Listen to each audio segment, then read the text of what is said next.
Hakeem Olajuwon has clearly been the best player thus far in these NBA playoffs.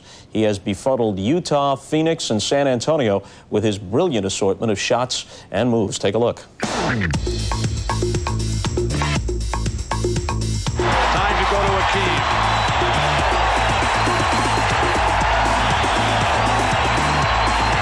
Olajuwon quiets the crowd. Olajuwon steps his way past Robinson. And the Rockets are laying it on.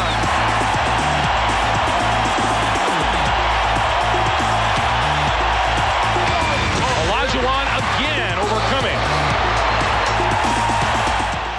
And there is the dream, and we'll talk live with him right after a message from Prudential and a word from the NBA. Sit tight, Mr. Olajuwon.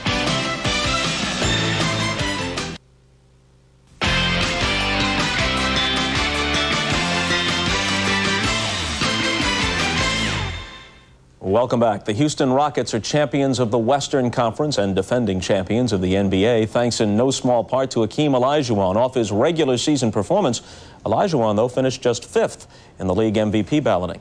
Should there be another MVP vote? Yeah. What do you think? No.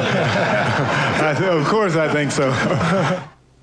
Well, he was the league and playoff MVP last year, and now he's headed for the finals again. Last night, Hakeem marked the 14th game that your team had played in 28 days. So finishing it off in 6 really helped, and it doesn't hurt that this one is almost certain now to go to 7. You pick up 6 days rest before the finals begin on Wednesday.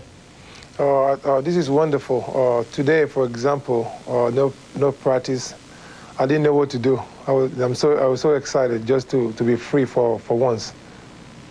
Tell us about your assortment of moves. Few, if any, big men have played with the kind of subtlety and finesse that you show. The dream shake, the baseline fadeaway, the drop step. How did you develop it all? Well, early in my career, I was playing more on the post. Then later on, I found out that the post game is restricted and kind of boring. I like to be more creative. So I started to watch the small forwards and the guards, and from there I developed some of my moves.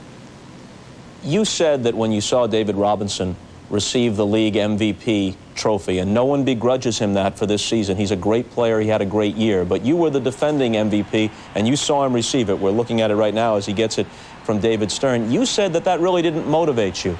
But were you just being diplomatic? I would have to think that would give anybody a little bit of a boost to say, wait a minute, I was the MVP and I could be again. No, I mean, in this league, you have 4 or 5 players that can say the same thing. Shaquille O'Neal, Karl Malone, they have a great season also. So that wasn't the motivation. The motivation is for me to play my best, to be on top of my game so we can defend our title.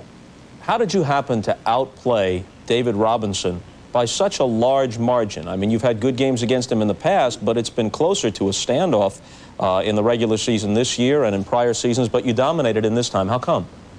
I think it was luck. No, it wasn't. It was luck. I just, focus, stay on top of my game and try to just play my game and make it fun. My motivation was just to compete and do the best that I can. And I have to give him a lot of credit because he contained me of every shot and made me work for every shot that I took.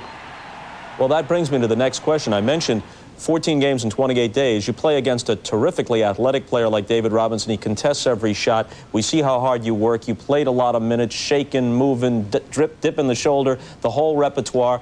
Do you worry that you'll have enough to go against either Smits or the very physical Shaq in the next round? That's why I'm so happy we have 6 days to worry about them. What about your desire to play on the American squad in the Olympic Games? You're now a naturalized American citizen. FIBA, the governing body of international basketball, says the way has been cleared, all the other technicalities taken care of. You could be a member of the next edition of the Dream Team in '96. I think that would crown my career, and it will be an honor for me to wear U.S. uniform to play in the Olympics. I'll be honored. One last question very quickly. You trailed Utah 2-1. You trailed Phoenix 3-1 and went to overtime in Game 5 on their court. Then after winning the next 2 games, you trailed by 15 in Game 7. Was there any point during this whole process where you and the team felt, yeah, it may end now, we're defeated?